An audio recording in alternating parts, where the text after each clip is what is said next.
Five. So I'm here with once again with Doug.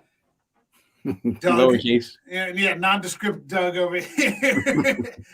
uh, so welcome back. Thanks for coming back again. And I always appreciate you coming on the show and getting a chance to talk some flicks. This one in particular, I am very much looking forward to. It's in the Ninth Gate. Should we get started? Absolutely. All right, let's do it.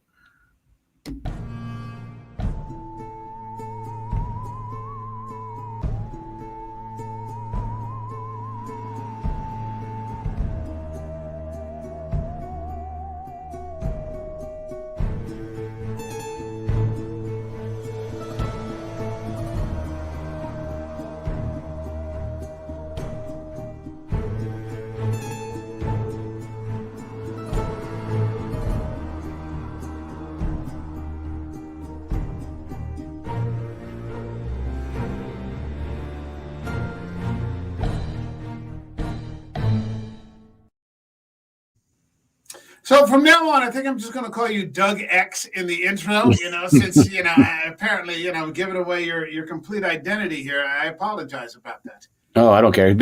Are you referring to just the Doug on there? Just Doug. I thought you did that. I didn't know I could change it.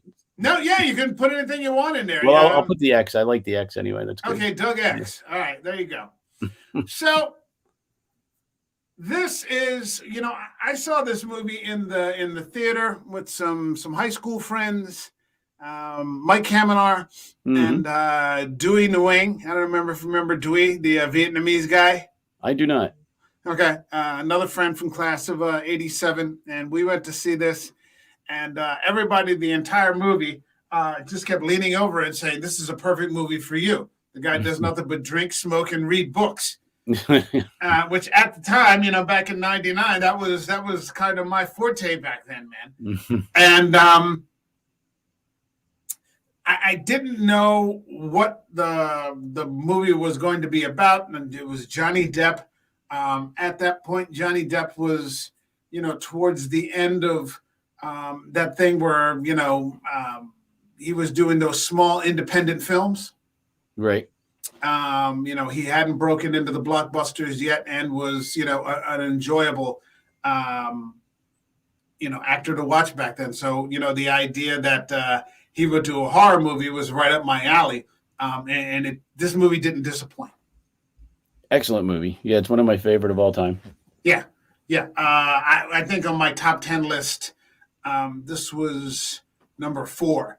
I think when we did the top 10, it's actually based on a book called the Dumas Club by Arturo Perez Reverte, loosely based because the Corso character in this book is actually pursuing 2 lines of investigation. One is the book about the 9 gates of the Kingdom of Shadows, but another one I think is about an original manuscript of the 3 Musketeers, hence the Dumas reference.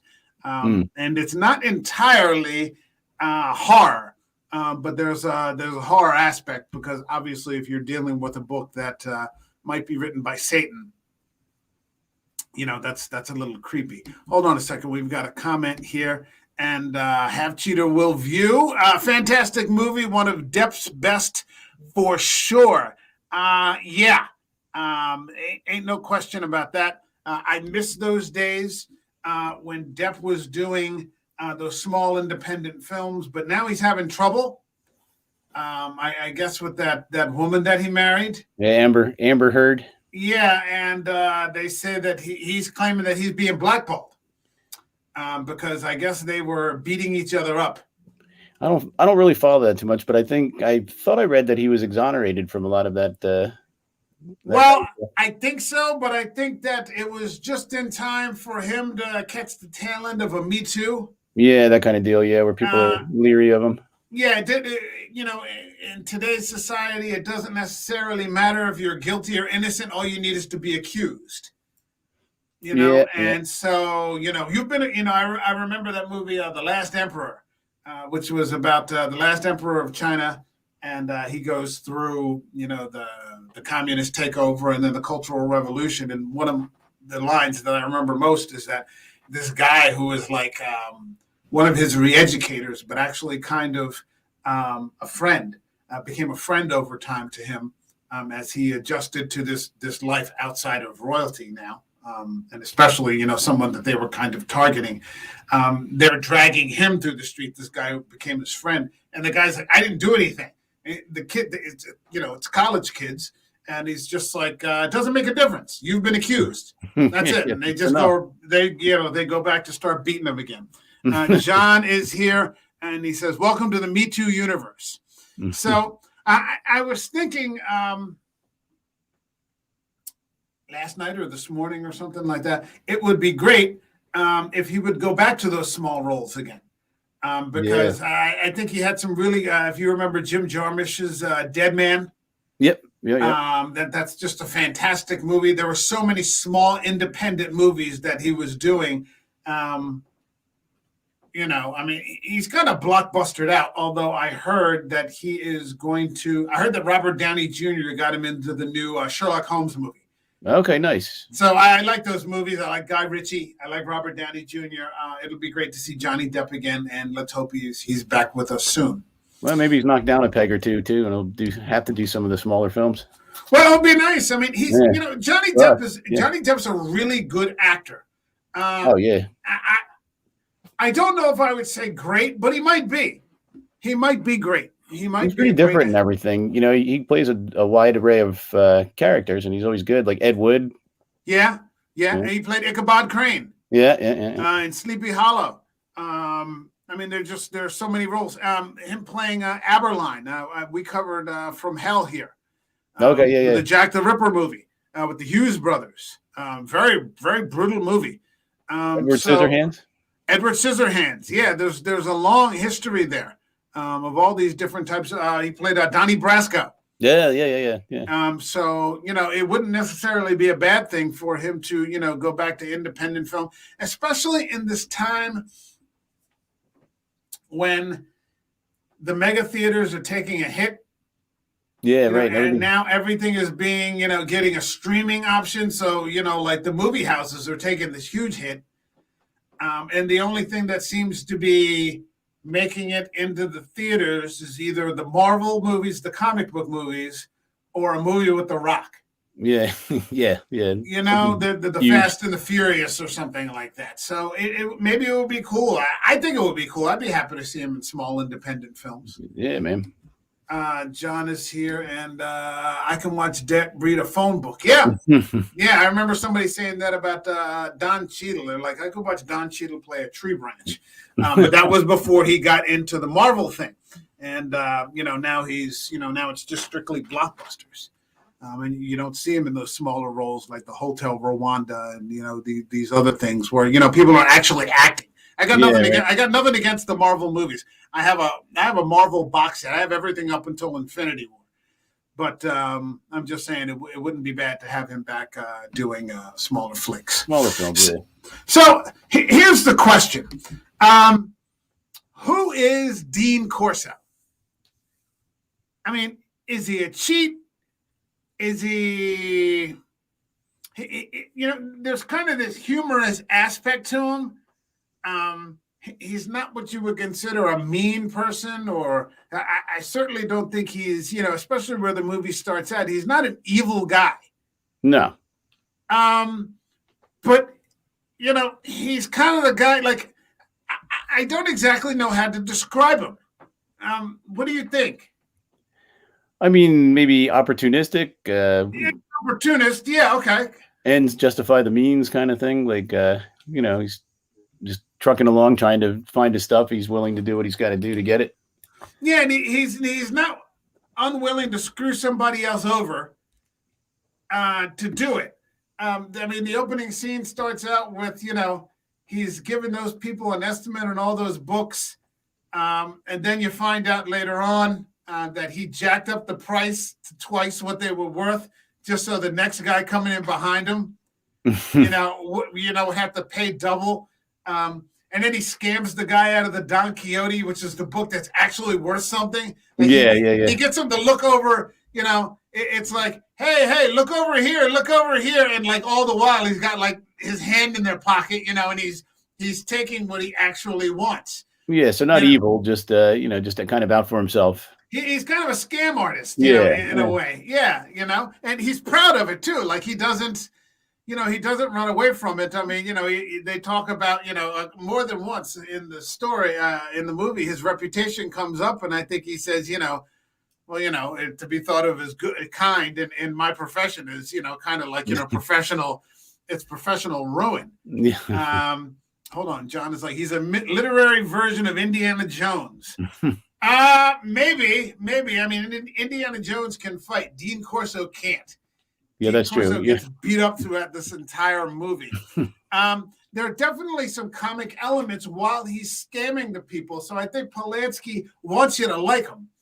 And I'll say this real quick about what I've always said about Polanski. Fucked up people make the best art. I don't have any problem covering Polanski movies at all. What he did what he did, and it's extremely fucked up. But I see no point in saying that, he doesn't make phenomenal movies. Makes a damn fine movie. Yeah, he makes a damn fine movie. No problem here. So, he's being hired by Boris Balkan, Frank Langella. Frank Langella is fantastic in this movie. This billionaire who owns a book that might have been written by Satan, but you're finding out that apparently he's actually trying to conjure Satan and it won't work. So he sends him out on this quest to authenticate 2 other copies of the book that are, known, and to see, what's exactly what. It's an innocent, it's not exactly an innocent thing to begin with. I mean, because you've got a book that, might have been written by Satan. Yeah. Yeah. But I think Corso is so cynical that he really doesn't take it seriously. No, I don't think so at all. And then, shit starts to go a little haywire, and these murders start happening. The first one is his buddy Bernie. And that's where, to me, that's where I notice, like, he starts to he has a bit of a moral dissent. Oh yeah, absolutely. I don't know if you picked up. I guess you did pick up on that, because Bernie is kind of his friend. Would you agree? Yes, I'm sorry, I couldn't hear you for a second. Let me. Okay, I'm good. Can you hear me? Yeah, I can hear you now. Yes. Okay, I was saying that Bernie is kind of his friend, the book dealer in the beginning of the movie. Yeah. And then Bernie gets killed, but he just kind of leaves Bernie. Like his friend gets killed. His friend doesn't give him up or give up the book. So his friend kind of dies. And he kind of moves on. To protect him, and he just kind of leaves him there. Yeah. He just grabs the book and he just bolts. His ass. Yeah. There's no calling the police or anything like that. He immediately takes off. So, I mean, he is sort of morally compromised. I mean, you get the impression that Bernie likes him, but that, hey, I'm friendly with you, but maybe it's just kind of a one-way street here. Well, he's using them, yeah, in a pleasant way, but yeah, he's kind of in a pleasant way that suddenly becomes unpleasant. Unpleasant for Bernie, yeah. Yeah, unpleasant for Bernie, and then you find out, maybe this guy really doesn't give a shit, because you would think that, if your friend had been murdered, you would at least call the police or do something, yeah. He doesn't do anything for him, and he's a little morally compromised, and. Throughout the story, this is a repetitive thing as other people start to die, as he travels overseas. I mean, I think what you're finding is, how can I say this? Well, let's come back to it. We'll get to it in a little bit. One of the other characters that I thought was really kind of interesting was the girl. The devil, the devil, I suppose. I was never really clear on that. Yeah, I'm reminded of that line from The Exorcist in the book where she claims to be the devil, and then, they kind of follow up on that, and, the thing says, did I say that? And they're like, yeah, well, maybe not the devil, but a devil. A devil, yeah, kind of. And, what I kind of realized throughout this, and it's played really well, actually. Here's the thing. Like, in an American movie, if you're the devil, like, there's going to be some effect going on. Yeah, fire, black eyes or something. Or, there's going to be black eyes, or there's going to be this, really crazy uneasy voice. sort of stillness, going on. This person who just kind of stares or whatever. This is a European movie. And you've got a French actress playing a demon or the devil. And so, they don't have any of that. But that doesn't stop that doesn't stop Polanski from successfully sort of setting a mood. Yeah. Because there's like a eerie mysteriousness about her throughout the whole thing, of course. Yeah, it's not. Can I ask a favor? Could you turn the ringer? Yeah, I just don't know how to do that on the computer. I'm sorry. Oh, it's on the computer. Okay. Yeah, I can. Okay. I'm afraid if I mess with it, we're going to lose the stream. Yeah, it's not on my phone. It's on the ringer. I'm sorry. Okay. Next time on the computer. I'll change that next time. That's sorry. Okay. So you've got a French devil here who's just kind of playing it, vague. There's no huge special effects. It's very slight. It doesn't have the intensity of a Rosemary's Baby, but there's still a constant mood going on here. Yeah, sort of an uneasy feeling. Yeah, it's an unease, but it's not a horrific feeling like in Rosemary's Baby. Like when I saw Rosemary's Baby, like you could feel the horror like coming out of the TV set. Yeah. I remember watching it and I was like, what the hell is this? It just made you uncomfortable, yeah. It was awful throughout the whole thing, Here the evil is sort of appealing, actually. It's sort of appealing, and for me personally, as a lover of books, libraries, which you're constantly visiting all these wealthy people in their wealthy book collections and everything. Libraries give me kind of a warm feeling. Yeah. And you can feel that from him too. Like he's, throughout all of this, I think he really just loves the books and I think that's part of the thing for him that just drives him on. He really enjoys being around all that. So regardless of what's going on, the evil and the murders and stuff, he's still like in pursuit of this book.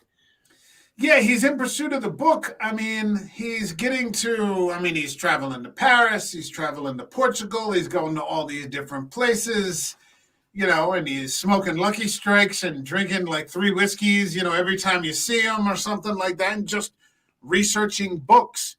He always seemed very cool, like, with his leather attaché and he's like zipping around and, drinking and smoking and, it just seemed like he's a cool dude. Yeah. I mean, that's an enviable job. I mean, if you could have a job like that, just like authenticating rare books. Yeah. Probably not a lot of people, do it the way he does it. It's probably more like this guy that you see in the beginning. With the bow tie, that's probably more, the type that you're going to get. Hold on, John is like, she's angelicish. That makes her a seductress. Yeah, I mean, she's not, she's not Linda Blair or Emily Rose or any of these other types. She's actually Polanski's wife. Oh, really? In real life, yeah, she's Polanski's wife. Oh, I didn't know that. She was like a convent student, and then she met Polanski, and then she became a model, and then a bit of an actress, and now she's. I mean, she's. I think they've been married for more than 20 years or something. Emmanuel Seeger is her name, but I've never seen her in anything else. No, But well, this is a good role for her, though. So yeah, the feeling that I get about her in this movie is that she's evaluating everyone. yeah, I get that. Yeah, I could see that. She's evaluating Balkan. She's just kind of hanging back, like she doesn't want Corso to get hurt. Obviously, there's a little bit of action, but it's like Euro action, so it's not really Nothing crazy. Nothing's blowing up. Yeah. There's no spectacular. It looks like a kickboxing class or something for a second. As she prevents him a couple of times from getting killed or beat up. But I have the sense that she's sort of seeing who's worthy. Yeah, and like looking over, like she gets involved to the extent to make sure he doesn't get hurt, but nothing much more.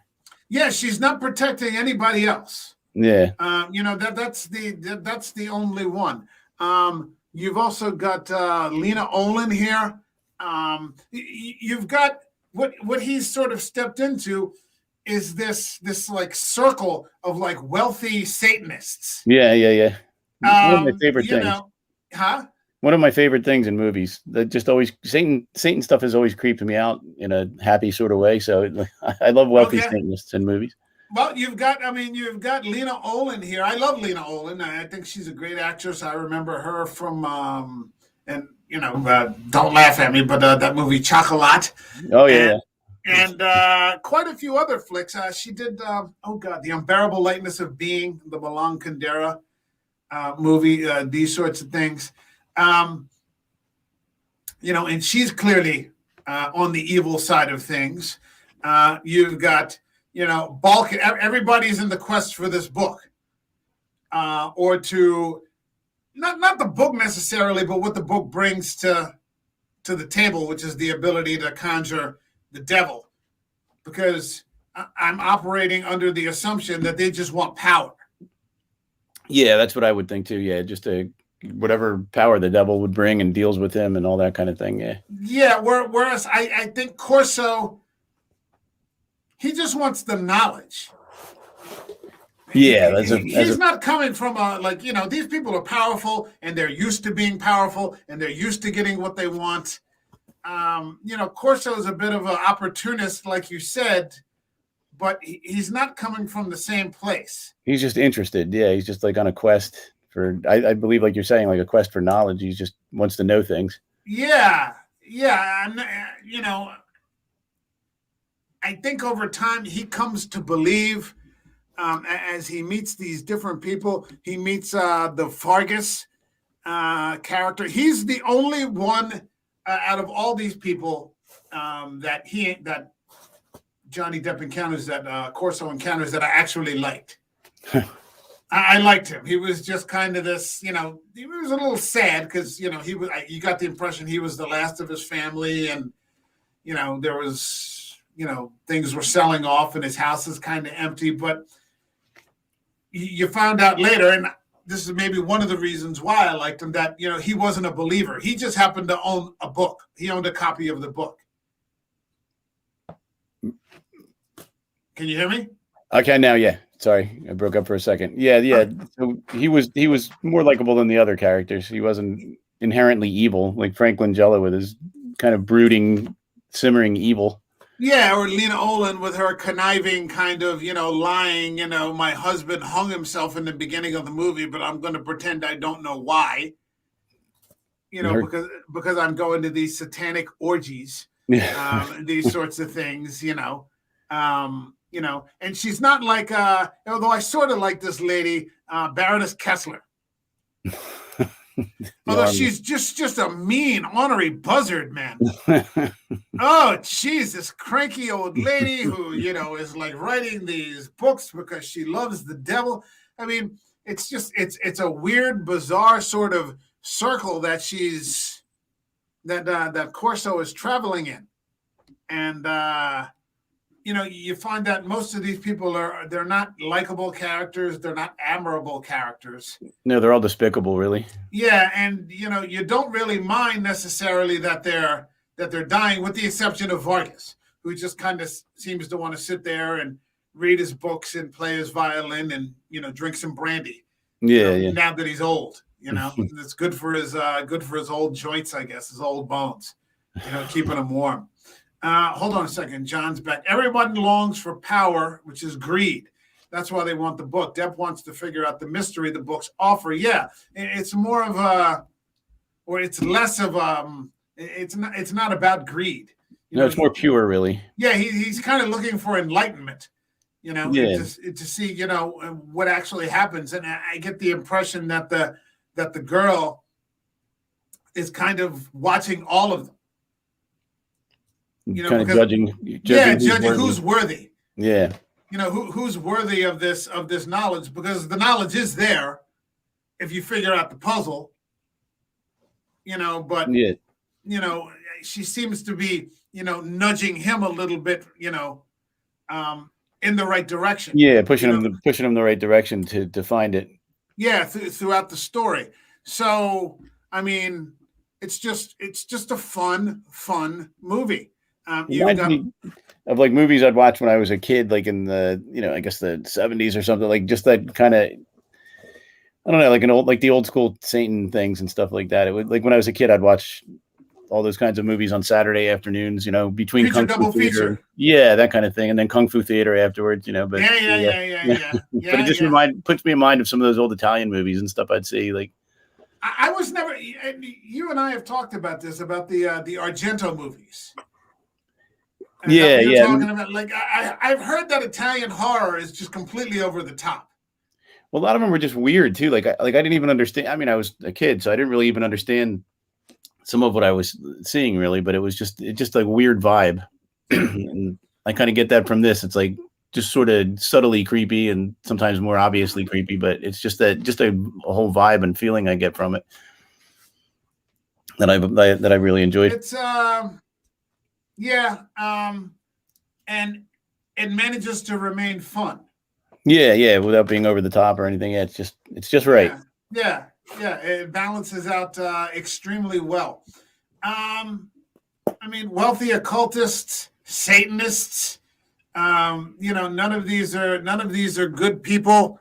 But as these people continue to die, he refuses to get out. He's too deep in. Yeah, he's not going anywhere. Bernie dies. Vargas dies. Kessler dies. Balkan strangles Tefler right there in the middle of the meeting in front of all those different people. I mean, people are just killing everybody. Correct me if I'm wrong. It was Balkan that was killing all those people, right? I think so. Yes. Yeah. I think Tefler killed Bernie, or that black guy. The woman, her whatever, that guy that she had around all the time that was trying to kill Johnny Depp throughout the movie. I think he killed Bernie, but I think that Balkan, the other two book owners were killed by Balkan. Yeah, that's what I think too. So I mean, if you are the devil or a devil, you're probably pretty bored by your run-of-the-mill, murderer. Yeah. You're run-of-the-mill, even though Balkan thinks that, he's, above these people, he's really exactly the same, maybe worse. He takes credit. He feels that he is worthy of this discovery, even though it's all Johnny Depp's work. Yeah, and that's the thing. I mean, he's just kind of an asshole. Yeah, kind of. He takes all the credit at the meeting at the end when he goes into that Satanist meeting and says, I alone have discovered. But you're like, Johnny Depp did all the work here. He just filled you in on the information. I mean, even Satanists, they do the same shit everybody else does. It's just nonsense. Well, probably to a worse degree, but Well, we're talking about their line of work is probably worse, but But in the end, I think that he proves not to be quite as worthy as he thinks he is. This dumbass is so arrogant that he actually proceeds to light himself on fire, and that doesn't work out very well. he's not worthy. He's not worthy. He's just another asshole. And if I remember in the book, I'm actually going to have to reread this. If I remember in the book, the basic theme of it was that everybody gets the devil that they deserve. I believe so. Yes, that's I was looking that up. I didn't realize it was based on a book. I'm ashamed to say, but I discovered that the other night, and I was looking that up, and I think that's one of the kind of lines I read about it, where everybody gets the devil they deserve. Yeah, and Balkan gets fire and brimstone, and he gets his. He gets the burn, and I think Johnny Depp, he gets the girl. Like she is a devil, but. As bizarre as it sounds, I think they have some sort of relationship, a connection. Yeah, they have I think they actually begin a relationship, some sort of earthly kind of relationship, if I'm not mistaken. Towards the end, yeah. Yeah, that's kind of how the story ends, and I think she, passes information on to him when he finds the fiery tower at the end. Hold on a second. And Johnny Depp shows mercy when he shoots Langella. Yeah, that's true. That is true, yeah. He shows mercy, but at the same time, he's willing to beat that guy to death with that book. Yeah. He stows that guy in. So, I mean, he's because he starts out the entire movie, he's just running away. Like there's that one scene where he's just hiding in the bar, waiting for that guy to leave. And by the end of it, he's literally beating people. He's beaten that guy who's been beating him. He shoots Langella, so he's hardened up, and this pleases the girl. Yeah, he's learning. He's kind of learning. Yeah, he's learning, but he's not crossing over into just wanton kind of cruelty, or murder. These are things that he just finds himself in situationally, but he proves to be equal to the task. It would be lawful evil if you were a D&D player. I don't remember if you were or not. No, I played one time and I didn't. It didn't take. Didn't take? Okay, yeah. It didn't take. But supposedly it's having a resurgence, isn't it? Yeah. Well, I tried to play with, not to go on a tangent, but I tried to play with my daughter at a local place, and they put us with people that were probably 25 or so and tightly knit. So and she was hard to get in. 10 or so, and it just didn't. Yeah, it didn't take with her because we were in the wrong crowd. But right. No, I tried it, I think at the Oakrest Library one time. Do you remember Steve Daly? Yeah. Steve Daly was the dungeon master. And I didn't get it. You gotta go all in, man. If you don't, it just sounds crazy if you're not really into it. So. I was looking forward to it, and I think I bought a couple of games that were not Dungeons and Dragons, but similar things, and You didn't have the right dungeon master. It's entire, story of my life, Didn't have the right, there you go. Now, there's one thing. Here we go. The things that we're talking about worthiness, I think that they're far. I'm inserting my own theory into the story, and I'm sort of going to disregard what's actually happened in the book because in the movie, because what happens in the movie.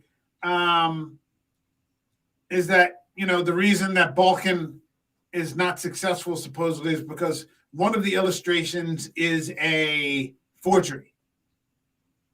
That's what you find out. And then he has to go back to that bookstore with the old twins, who I liked. Yeah, they were cool. Guy.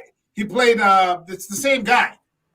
They just doubled him, right? Yeah, they just doubled him, which I thought was really kind of cool. But suddenly, miraculously, he gets another copy of the one illustration, and then, he goes to receive what he receives. But I don't know. I guess if I did have a complaint about the movie, I just thought that it's an impatient way to end a story that you spent so much time building successfully. Yeah, it's kind of quick. You're like, huh? You could have left that out and just had the girl say, well, like we've been talking about for the past 5 minutes, these people weren't worthy. Yeah, something like that. Yeah. So, I'm going to disregard, and you don't have to, but I'm going to disregard the forgery and just talk about, the fact that Balkan and Tefler and Kessler, they weren't worthy of anything. Yeah, they're just kind of they're like too hungry. Yeah, well, like you said, they're just sycophants. Yeah. Just, and as opposed to getting, I guess what Stephen King will call an apt pupil. Yeah. You've got Corso here, and so finally, Corso makes the discovery, and I remember leaving with Kaminar and Dewey, and they're like, what the hell kind of ending was that? But and I kind of felt the same way because I love the book, I love the movie, and I loved the movie when I saw it. I still love the movie today. I mean, I just watched it last night and this morning to prepare for this. I've owned it on VHS. I owned it on DVD. Now I own it on Blu-ray. I've kind of made my peace with the fact that, it's not 100%. For me, the ending bugged me too. Like I don't, I like things closed up. I don't like sometimes. I don't know. I mean, even if you could have gotten a glimpse, and then like a door closes or something when he steps in. Yeah, something like that. Yeah, that would have been, or like or she goes in with him. Yeah, something. Yeah. Or like he meets her when he goes into like she's waiting for him there. Yeah, something like that. Yeah. Just to make it kind of. Yeah, but you got what you got, and what's that saying? You get what you get, and you don't get upset. Yeah, exactly. The rest of the movie makes up for it, so it's okay. Yeah, and I'm perfectly happy to watch it again in another 6 months or a year, and be just as pleased as I was today.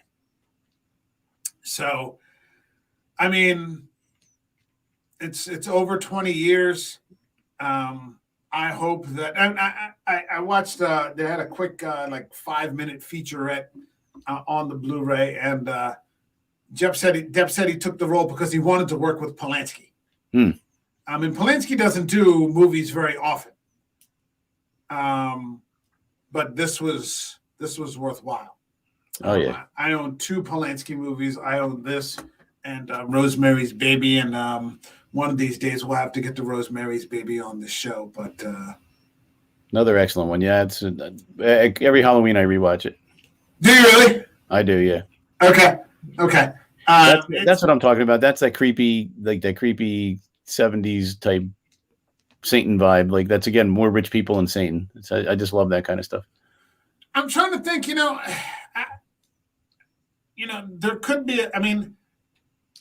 There could be a sub-thread on the show, sort of, because summer's coming to an end, so the Scary Summer series is, kind of going to fold. But something to do with the occult. Yeah. There's a movie that I want to do, and it's on Shudder with Christopher Lee called The Devil Rides Out. And that's an occult movie. We've done Angel Heart. Another good one. Yeah, we've done The Wicker Man. Another good one, yeah. Yeah. These are, the original one with Christopher Lee and Edward Woodward. There are a lot of good occult movies out there, and especially those ones from the 70s, like we just talked about, The Devil Rides Out and The Wicker Man, and the That's ones like, the other thing I enjoy are like those, like The Wicker Man and like Midsummer, like creepy kind of culty things like that. I like a lot too. Did you like Midsummer? I did. Yeah, that first scene where they find out the parents are dead or whatever, and like that hellacious noise in the beginning, like it just. I gotta watch it again. I remember being kind of disappointed because my number one movie in the top 10 was Hereditary. Yeah, that's my great. top 10 favorites. That's just, that's up in the stratosphere. So maybe I was just disappointed in terms of comparison, but it wasn't a terrible movie. We'll watch it again, and maybe we can review it. I have thoughts about it, but I don't want to hijack the whole. Yeah. My thought at the time was he should have broke up with her. Well, yeah. Should have fucking broke up with her, I mean, and there you go. So yeah, maybe we'll come back to that to Midsommar. Hold on, we got some comments here. It's John. I felt the ending was left open on purpose so the audience can be left to decide what happens. I think he receives the information. He receives he wins the prize. He wins the contest. Yeah, that's how I took it too. But I don't like open endings. Yeah, sometimes I don't mind, but sometimes they bug me. That's all. But Satan's Scary Screening Series. There you go. Or possession picks. Oh God. That's the thing. There are a lot of bad possession movies out there. Oh, too many. There are a lot of bad ones. More often than not. What you and I should get to is The Last Exorcism. Yeah, because that's great. Yeah, that's a phenomenal movie. That's a good one. Completely lacks pretense. There's like no special effects. No pea soup. It's just a scary fucking movie. Yeah, I went into that the same way I went into Hunter x Hunter. Like I didn't know anything about it, and I expected it to be terrible. Like one of these bad possession flicks. And the last really 5 minutes of that movie made the hair on my arm stand up. Yeah. That was Holy great. Shit! Stick around in the outro. Maybe we can set a date for that. Okay. Is there anything else you want to add? I guess this is as good a place as any to bring to a close. Yeah, no, that's good. I mean, it's just a great movie. It's a classic, and any fan of horror should see it. Absolutely, and love it. Yeah, exactly. If you don't, they're not a fan of horror. I was gonna make a poll on Twitter on my because this podcast has a Twitter page, and I was going to put a poll on there. Is the Ninth Gate instant classic, a new classic? Yes or no, but I don't know what I'm talking. Yes or yes. Satan's going to get you if you don't agree. Yeah, exactly. So, all right. If you see this video, like it, please. Subscribe to the channel if you think it's worthy. My thanks to Doug for being here today, and for John for stopping in on the comments. We'll be back tomorrow, John and I, when we cover Brightburn. That's a good one. Yeah, that's a really, really solid movie. And I actually have to watch it tonight. I literally came back in from my run and had to set this up. So I haven't even had dinner yet. So I'm going to have a very late dinner and watch a little Brightburn. Hold on a second. One last comment. John says, bravo. Thank you very much, sir. John. And I'll see you tomorrow. I'll be there probably around 7:45 in the stream. We'll be back very soon tomorrow, Brightburn. And we'll be back next week. And take care, everybody. And until then, don't waste your time with bullshit. Doug, stick around after the outro, man.